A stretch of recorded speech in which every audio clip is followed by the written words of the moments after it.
बेटी बच के रहिए, तोहर बाप बनारसी पहलवान का बहुत बड़ा इज्जत बा, बहुत बड़ा शान बा। वो शान के रखइहा बेटी। Audio Jungle.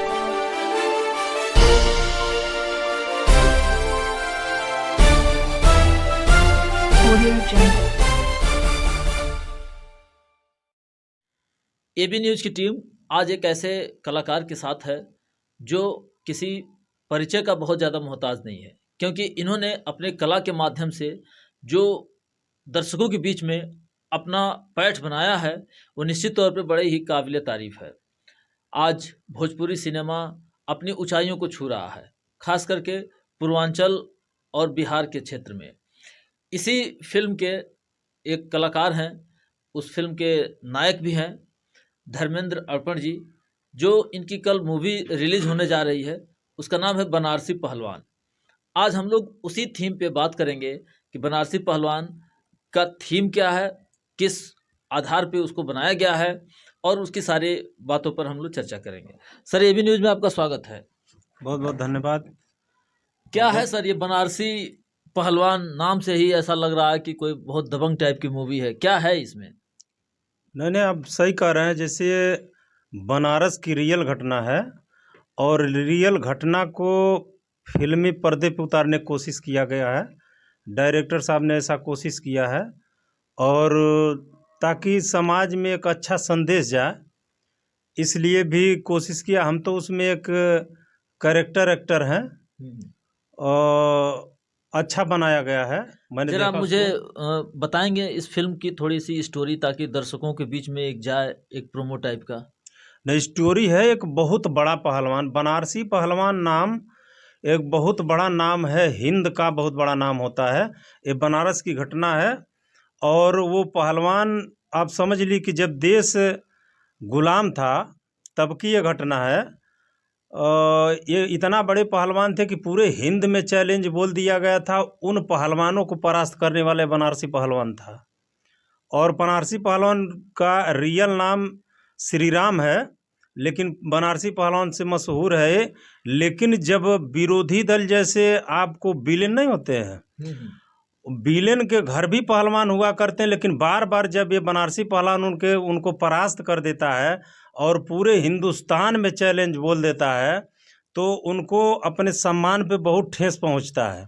उन्होंने अपने लड़के को, जो लड़का का कैरेक्टर एक्ट किए हैं वो बालेश्वर सिंह हैं, अच्छे एक्टर हैं, उनको खिला पिला करके बहुत तंदुरुस्त बड़ा पहलवान बना करके लड़ाया जाता है। बनारसी पहलवान उनको 1 मिनट में भी चित्त कर देता है। अब उसमें बनारसी पहलवान के साथ एक बहुत बड़ा षड्यंत्र रचा जाता है कि इनको कोई मादक पदार्थ पिला दिया जाए चोरी से, इनके बॉडी से शक्तिहीन हो जाए, ऐसा करके इनको हरा दिया जाता है। कहने का मतलब पूरी तरीके से षड्यंत्र है और वर्चस्व की लड़ाई है। हाँ, षड्यंत्र है, वर्चस्व की लड़ाई है, और हम समझ रहे हैं कि सच और झूठ की भी लड़ाई है। और मान लीजिए कि आप अपने दम खम रियाज टेक्निकल पावर से नहीं अगर किसी को हरा पाते हैं, तो वहाँ पे आप षड्यंत्र करते हैं, किसी के बीवी बच्चे को उठा करके ब्लैकमेल करते हैं कि बनारसी पहलवान हार जाओ, नहीं तुम्हारी बेटी का हत्या कर दिया जाएगा। लेकिन वो भी करने में असफल रहे तो उसको मादक पदार्थ चोरी से खिला करके हरवाया जाता है।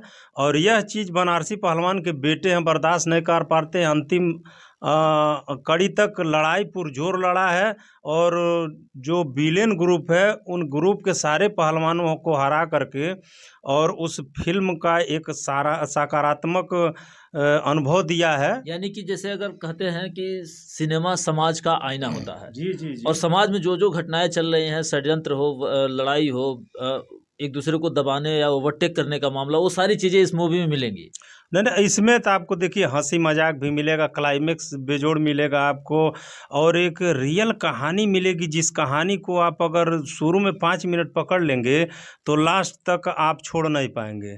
पिक्चर में कहीं बोरिंग नहीं फील होगा। और बहुत अच्छी बात है, इसमें बहुत ही ब्रांड विलेन अयाज खान साहब भी हैं, और गिरीश शर्मा जी हैं, सुनील यादव है, और ये बहुत बढ़िया है सिंगर आपको नेहा है, और अभिनायिका की एक्टिंग भी की है वही।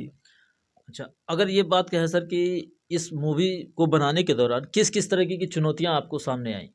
अब देखिए, सच बात है, मेरे लिए चुनौतियां तो सामने इसलिए नहीं थी कि मैं तो राष्ट्रीय स्तर का रेसलर हूँ, राष्ट्र में मेरे पदक हैं, मेरे लिए कोई दिक्कत नहीं है। अब जब सुल्तान फिल्म बनी थी तो उसमें सलमान खान जी ने बहुत चीज़ बताया कि मेरे जीवन में ये सबसे मतलब जटिल फिल्म थी मेरे लिए। जो जो स्टंट मुझे करना पड़ा उन्होंने बताया, उनका बयान मैं सुना हूँ। उसके लिए उनको क्रेन, बेल्ट, दुनिया भर के ताम झाम की व्यवस्था करनी पड़ी। लेकिन मेरी ये फिल्म आप देखेंगे तो दंगल देखिएगा, सुल्तान देखिएगा, बनारसी पहलवान देखिएगा, तो आपको एक चीज़ समझ में आएगा कि इसमें पारदर्शिता है, इसमें कोई टेक्निकल इंस्ट्रूमेंट नहीं यूज किया गया है। मतलब जो जो कुछ चीज़ें हैं रियल हैं। जो कुश्ती है वो रियल है। कुश्ती में कहीं न किरान है, न बेल्ट है, न लोगों का कोई सहयोग लिया गया है। जो टेक्निक आपको उछाल करके सब मारा गया है, ये आम आदमी या एक्टर नहीं कर सकता है ना। तो हम तो पहलवान हैं, हम तो सब सन सन सब कर दिया, उसमें कोई दिक्कत नहीं है।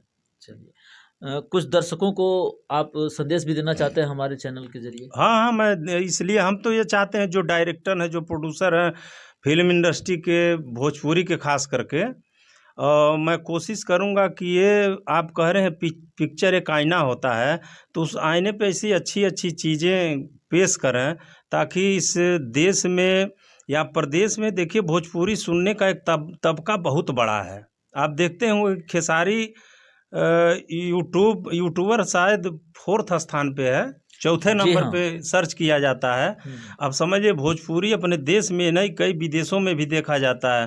तो अगर देश की बात तो अलग है, लेकिन अपितु अगर देश से बाहर हम पेश कर रहे हैं, हमारी चीज़ें जा रही हैं और वो गलत दिशा में जा रही हैं, तब हिंदुस्तान के लिए ये बेइज्जती की बात है।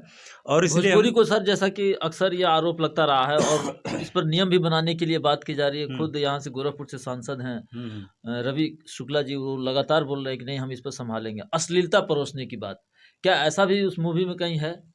दुर्भाग्य की बात है, इसको मैं बहुत सुना। जैसे राइटर ये कहते हैं कि भाई जो जनता सुनना चाहती हो मैं लिख रहा हूँ, सिंगर ये कहते हैं भाई राइटर जो लिख रहा हो मैं गा रहा हूँ।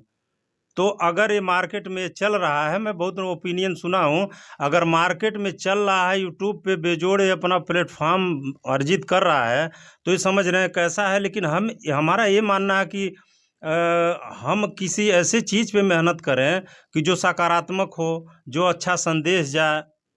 हम किसी, मान लीजिए कि अब दहेज प्रथा पे कोई फिल्म हम बनाएं, घरेलू हिंसा पे कोई फिल्म बना दें, तो ये फिल्म हम अगर बनाएंगे, अच्छी बनाएंगे तो हमारी फिल्म चलेगी।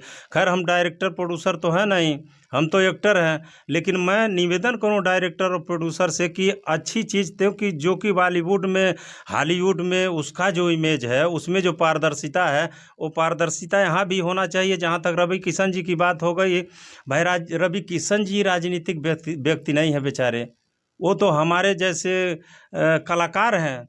अब जिन्होंने राजनीति का ककहरा नहीं पढ़ा है, उनको अगर ले आ देंगे दूसरे प्लेटफॉर्म पे, दूसरे फील्ड में, तो बेचारे वादों की तो झड़ी कर देंगे, लेकिन उस पे धरातल पे वो काम नहीं कर सकते हैं, क्योंकि ये सिस्टम से बंधा हुआ है। जब वहाँ से कोई अप्रूवल हुआ तभी ये कर सकते हैं। भोजपुरी को 8वीं अनुसूची में लाने के लिए मनोज तिवारी ने बहुत ही इस पे भाषण दिया। वाजपेयी, वो कौन, मनोज वाजपेयी हैं, उन्होंने भी दिया, बहुत लोगों ने दिया। लेकिन ये धरातल पे, ये कभी मान लीजिए कि अगर सदन में जाते हैं, सदन लोकतंत्र का जो मंदिर है सदन, उसमें पुरजोर लड़ाई लड़े तो हो सकता है कि इसमें कुछ कामयाबी मिल बार जाए। इस तरीके की बातें आ रही हैं, उसको रोका जाना चाहिए, एकदम रोका सर। जाना मैं चाहूँगा चाहिए। कि आप हमारे दर्शकों को बनारसी पहलवान का 1-2 डायलॉग जरूर सुनाएं, उसी चलिए आवाज़ में, अपने नेचुरल आवाज़ में। चलिए ठीक है। एक घटना होता है कि मैं कहीं निकल रहा था, तो अपनी बेटी को मैं समझा रहा था उसमें। तो उसमें मैं समझाया था, बेटी आजकल का युग जमाना बड़ा खराब है बेटी, हम जाता नहीं संझा ले आए। देखिया, स्कूल के